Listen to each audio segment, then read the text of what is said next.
तो आज की यह वीडियो क्लास 10th के बच्चों के लिए है। आज की इस वीडियो में हम पढ़ने वाले हैं कक्षा 10 की गणित का निर्देशांक ज्यामिति। तो निर्देशांक ज्यामिति का हमारा अध्याय होगा 7.1। तो इसके हमने भाग 1 इससे पहले की वीडियो अपलोड कर दिया गया है वीडियो। उसमें हम लोगों ने भाग 1 में क्या पढ़ा था। भाग 1 में हम लोगों ने पढ़ा था कि क्वेश्चन नंबर 1 से क्वेश्चन नंबर 4 तक के न्यूमेरिकल और उसके सॉल्यूशन। तो आज हम पढ़ेंगे क्वेश्चन नंबर 5 से इस वीडियो में कि क्वेश्चन नंबर 5 क्या दिया गया है। तो आप लोग बुक्स खोल कर बैठ जाइए, ठीक है, बुक्स साथ लेकर पढ़ा करिए। तो आइए देखते हैं कि क्वेश्चन नंबर 5 में क्या दिया गया है। कहा गया किसी कक्षा में 4 मित्र बिंदुओं A, B, C और D बैठे हुए हैं। किसी कक्षा में 4 मित्र हैं A, B, C और D, वो बैठे हुए हैं जैसा कि आकृति में दर्शाया गया है। तो आकृति आपके सामने बनी हुई है। आकृति में देखिए A, B, C व D इस आकृति में दर्शाए गए हैं, ठीक है। चंपा और चमेली कक्षा के अंदर आती हैं। 2 लड़कियां हैं, चंपा और चमेली। वह कक्षा के अंदर आती हैं और कुछ मिनट तक देखने के बाद, अब वो कक्षा के अंदर आती हैं और इन चारों को बैठे हुए देखती हैं और कुछ मिनट बाद वह क्या कहती हैं। चंपा चमेली से पूछती है, क्या तुम नहीं सोचती हो कि ABCD एक वर्ग है। चंपा चमेली से पूछती है कि तुमको यह देखने से नहीं लग रहा है कि ABCD एक वर्ग है। चमेली इससे सहमत नहीं है। चमेली कहती है कि मुझे यह नहीं लग रहा है कि यह एक वर्ग है। उसकी बातों से वह सहमत नहीं है। तो क्या कहा गया है कि दूरी सूत्र का प्रयोग करके बताइए कि इनमें कौन सही है। तो हमको दूरी के सूत्र का प्रयोग करके यह बताना है कि इसमें किसका कथन सही है, चंपा का कथन सही है या चमेली का। तो इस प्रकार के क्वेश्चन को लगाने के लिए हम लोग क्या करेंगे, सबसे पहले दूरी के सूत्र को लगाने के लिए हम लोग क्या करते हैं, आपके पास बिंदु होने चाहिए। तो बिंदु हमको मिलेगा कैसे, बिंदु हमको इस आकृति से मिलेगा। तो हम आकृति से A, B, C व D के निर्देशांक बिंदु को लिखेंगे। तो यहाँ पे इसका सलूशन के लिए हम लोग क्या लिख सकते हैं, इस प्रकार लिखेंगे। इसका जो हल होगा, लिखेंगे आकृति से A, B, C व D के निर्देशांक लिखने पर निर्देशांक सीधे लिख दीजिए। क्या लिखेंगे, A बराबर। तो आइए, आपको हमने बताया था कि यह जो क्षैतिज होता है यह आपका x अक्ष होता है, जो ऊर्ध्वाधर होता है वो आपका क्या होता है, y अक्ष होता है। तो हम A का निर्देशांक कैसे ज्ञात करेंगे। तो हम देखेंगे, यहाँ से हम देखेंगे, जो भी गणना करेंगे यहाँ से देखेंगे क्षैतिज। अब हम देखेंगे A यहाँ पर है, लेकिन ये यहाँ से यहाँ तक कितना चला है, 3 चला है। और यहाँ से ऊपर कितना चला है, 4 चला है। यानी क्षैतिज में 3 चला है, ऊर्ध्वाधर में 4 चला है। इसका मतलब हम कह सकते हैं कि पहले हम क्षैतिज यानी भुज लिखते हैं, फिर उसके बाद क्या लिखते हैं, कोटि। तो भुज में कितना चला गया है, 3। तो भुज में 3 और कोटि में कितना है, 4। तो ये A का निर्देशांक हो गया। अब हम B का निर्देशांक लिखेंगे। तो B आपका कहाँ पर है, यहाँ पर है। तो B के निर्देशांक देखेंगे, यहाँ से B कितना दूर चला गया है, 6। और यहाँ से B 7। यानी x अक्ष पे 6 चला और y अक्ष पे 7 चला है। तो B का जो निर्देशांक हो जाएगा 6,7 हो जाएगा। अब हम C का निकालेंगे कि C का कितना होगा। तो आप देख रहे हैं C यहाँ पर है, तो C का निर्देशांक देखिए, यहाँ से C कितना चला गया, 9। और यहाँ से ऊंचाई कितना है, 4। यानी ऊर्ध्वाधर में कितना चला है, 4। तो यानी पे यहाँ पे हो जाएगा 9,4। तो अगर हम D की बात करें तो D में कितना चला गया है। तो D में आप देख रहे हैं क्षैतिज में 6 चला, ऊर्ध्वाधर में कितना चला है, 1 चला है। तो इसका हो जाएगा 6,1। यह तो हो गया, आपने चारों बिंदु को तो निकाल लिए हैं।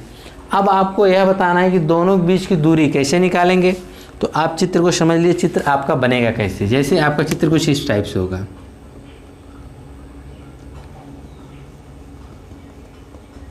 देख रहे हैं कि नहीं। अगर हम इनको मिला देते हैं तो यहाँ आपके एक वर्ग के भांति या एक चतुर्भुज के भांति दिखाई देने लगेगा। तो अब आपको AB, BC, CD और AD के बीच की दूरी ज्ञात करनी है। दूरी ज्ञात करने से आपको स्पष्ट पता चल जाएगा कि यह कौन सी आकृति है, कौन सा चतुर्भुज है।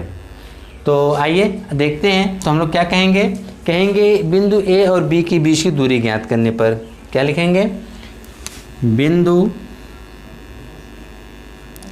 A व B के बीच की दूरी जब हम इसके बीच की दूरी निकालेंगे तो आपको जैसे इससे पहले क्वेश्चन में आप लोग क्या लिख सकते हैं, x1 y1 x2 y2, same प्रक्रिया वही यहाँ पर भी करेंगे आप। तो आपका x1 बराबर कितना आ जाएगा, तो पहले a है तो हम a वाला बिंदु, x1 बराबर 3 है तो y1 बराबर कितना हो गया 4, x2 बराबर आपका क्या है b वाला 6 और y2 बराबर आपका कितना आ गया 7। तो यह इस प्रकार से हो गया। तब दो बिंदुओं के बीच की दूरी का सूत्र क्या होता है, AB बराबर under root x2 minus x1 का whole square plus y2 minus y1 का होल स्क्वायर। यही नहीं आएगा। अब हम क्या करेंगे, सभी मानों को रख देंगे। जब सभी मानों को हम रखेंगे तो देखिए हमको क्या प्राप्त होगा। तो यहाँ पे हो जाएगा x2 का मान आपने कितना मान रखा है 6 माइनस x1 का मान 3, 6 माइनस 3 का स्क्वायर प्लस y2 का मान आपने कितना मान रखा है 7 माइनस y1 का मान कितना मान रखा है 4, इसका क्या हो जाएगा स्क्वायर हो जाएगा। ठीक है, तो अब हम क्या करेंगे, इसमें से घटा देंगे तो आपका आ जाएगा AB बराबर अंडर रूट 6 में से 3 घटाएंगे तो कितना आ जाएगा 3 का वर्ग प्लस अब 7 में से 4 घटाएंगे तो कितना आ जाएगा 3 का वर्ग। यही नहीं आएगा। तो यहाँ पे 3 का वर्ग कितना हो जाएगा 9 प्लस 3 का वर्ग 9, तो हो गया करड़े में 18। तो आप देखिए करड़े में 18 को हम लोग क्या लिख सकते हैं 9 गुणे 2 और 9 बाहर आ जाएगा क्या बनकर 3 और करड़ी में 2 बचा रह जाएगा। इसे हम लिख सकते हैं 3 करड़ी में 2 मात्रक। ठीक है, यानी आपने AB के बीच की दूरी निकाल लिया, कितना आया 3 करड़ी में 2 मात्रक। अब हम उसी प्रकार से बिंदु B और C के बीच की दूरी निकालेंगे। तो लिखेंगे बिंदु B व C के बीच की दूरी के बीच की दूरी।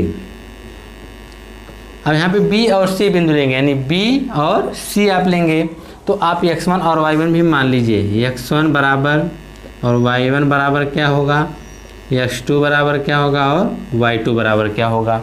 तो हम B ले रहे हैं तो B यानी x1 का मान कितना हो जाएगा 6 और y1 का मान कितना हो जाएगा 7। अब C जब लेंगे तो इसको x2 मान लेंगे तो ये कितना हो जाएगा 9 और ये क्या हो जाएगा 4। यह कोई ज़रूरी नहीं है कि आप इसको x1 y1 ही माने, इसको x2 y2 ही माने, इसको भी आप x2 y2 मान सकते हैं, इसको x1 y1 माने, यानी आपके इन दोनों में से आप किसी को भी x1 y1 मान सकते हैं। लेकिन हाँ, पहले आपका भुज होगा फिर कोटि होगा, इस बात का आप ध्यान रखिएगा। बाकी आप x1 y1 x2 y2 किसी भी बिंदु को मान सकते हैं। ठीक है, चाहे B वाले को मान लीजिए चाहे C वाले को। तो यहाँ तक तो हो गया। अब हम क्या करेंगे, इनके बीच की दूरी निकालेंगे। तो यहाँ पे बीच की दूरी के लिए क्या हो जाएगा BC बराबर अंडर रूट। तो यह देखिए फार्मूला आप चाहे लिख सकते हैं तो फार्मूला लिख दीजिए, जितना बार आप फार्मूला लिखेंगे आपको याद रहेगा। तो हो जाएगा x2 माइनस x1 का whole square plus y2 minus y1 का होल स्क्वायर, यही ना होगा। तो आपका यहाँ पर हो जाएगा अंडर रूट x2 का मान आपने कितना निकाल रखा है 9 माइनस x1 का मान कितना है 6, तो इसका क्या हो जाएगा होल स्क्वायर प्लस y2 का मान कितना आया है 4 माइनस y1 का मान कितना आया है 7, इसका भी क्या हो जाएगा होल स्क्वायर। तो अब देखिए क्या बचेगा, घटा देंगे तो कितना आ जाएगा 3 और यहाँ जब घटाएंगे तो क्या आएगा -3 है, क्योंकि 4 में से 7 नहीं घटेगा तो माइनस में हो जाएगा। तो अब हम देखेंगे कि यहाँ 3 का वर्ग करेंगे कितना आएगा 9 और यह माइनस का वर्ग करेंगे तो प्लस और 3 त्रिक का 9 आ गया। इसको जोड़ देंगे तो कितना आएगा करड़े में 18, करड़े में 18 को हम लोग क्या लिख सकते हैं 3 करड़ी में 2 मात्रक। यानी आपने BC भी निकाला तो अभी कितना आया 3 करड़ी में 2 मात्रक आया है। तो आपने AB और BC तो निकाल लिए, लेकिन आपको अभी क्या निकालना है CD और AD के बीच की दूरी निकालना है। तो इसको आप नोट्स करिए, क्योंकि हम इसको मिटाएंगे तब जाके हम लोग क्या निकालेंगे BCM क्या निकालेंगे CD और AD के बीच की दूरी निकालेंगे। ठीक है, तो इसको आप लोग नोट्स कर लीजिए। तो हम इसको मिटा देते हैं।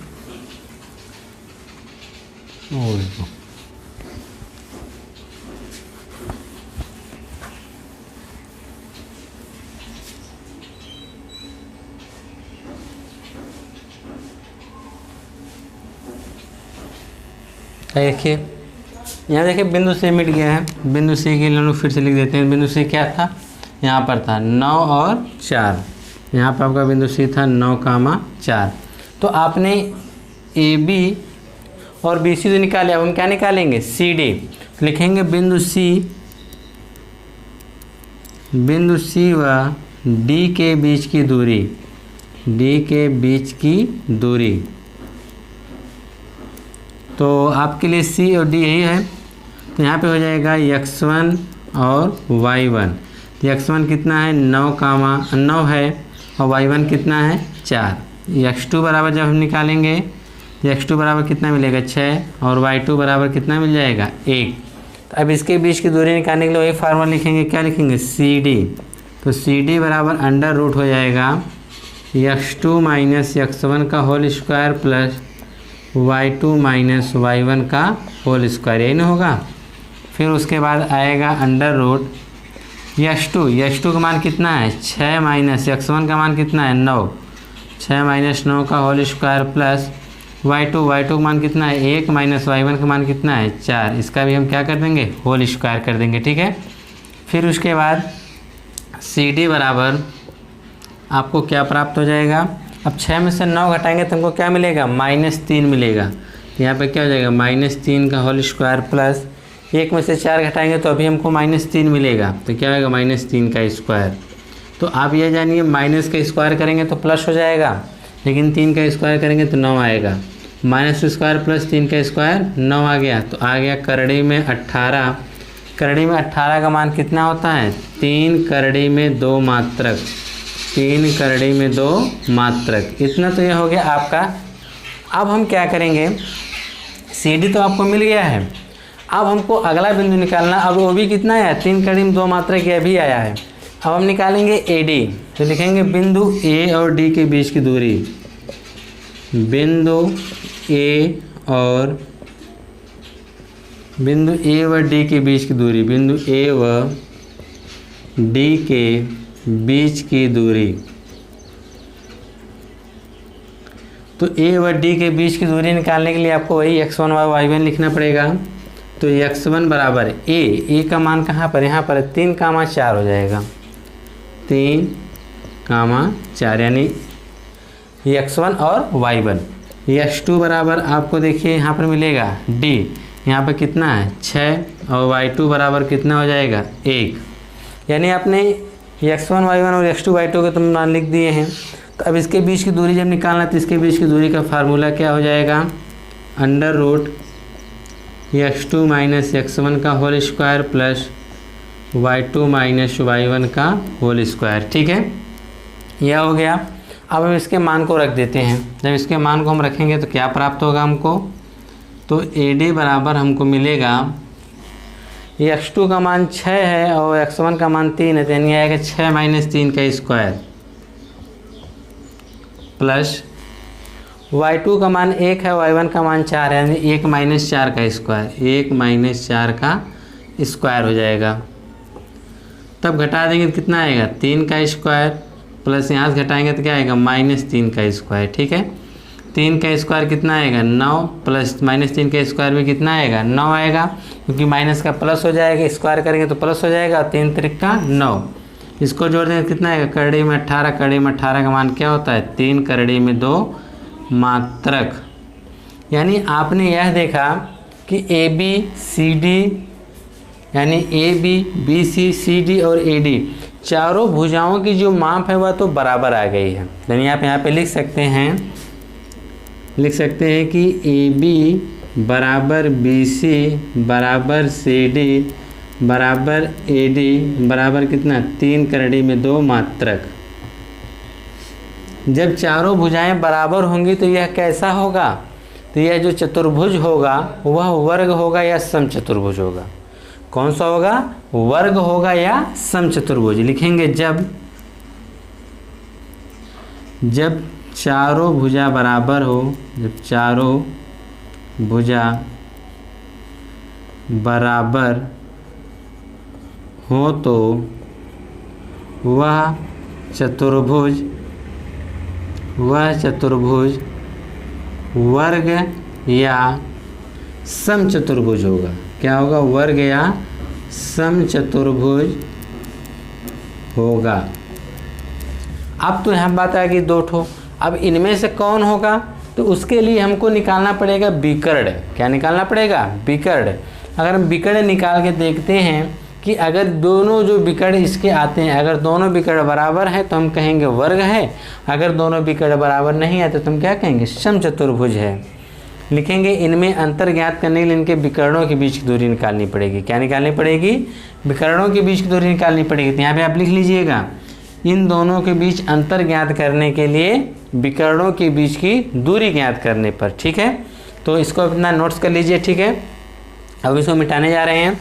अब हम आगे की तरफ लगाएंगे जो इसके विकर्ण के बीच की दूरी निकालेंगे, ठीक है।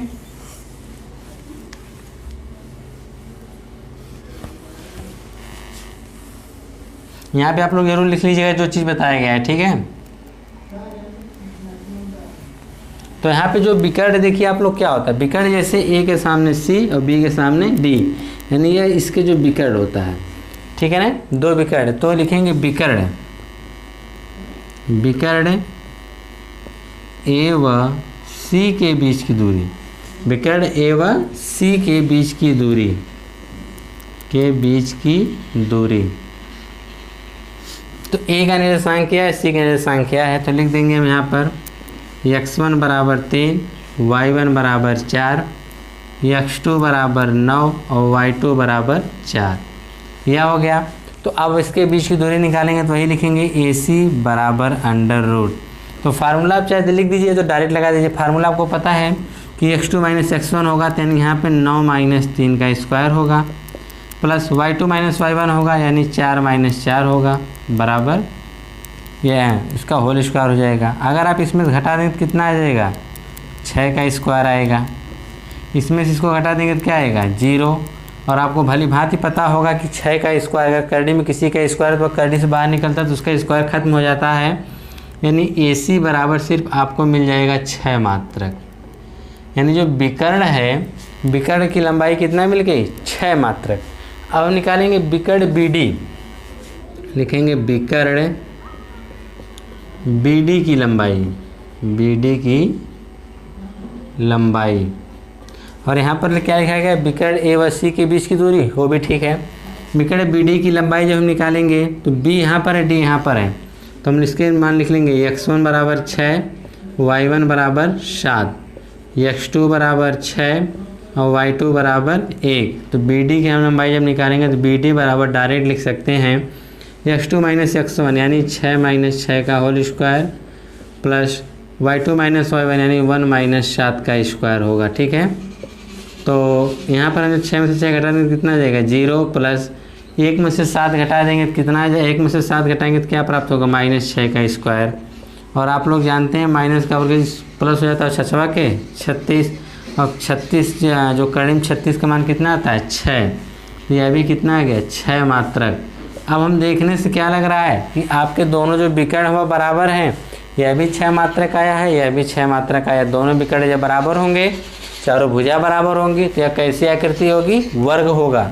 अगर दोनों विकर्ण अलग अलग आते हैं तो हम कहते हैं यह समचतुर्भुज है। क्यों? क्योंकि इसकी चारों भुजा तो पहले ही बराबर हम लोग कर चुके थे, ठीक है। तो आप लिख सकते हैं यहाँ पर विकर्ण AC बराबर BD है, तो यह चतुर्भुज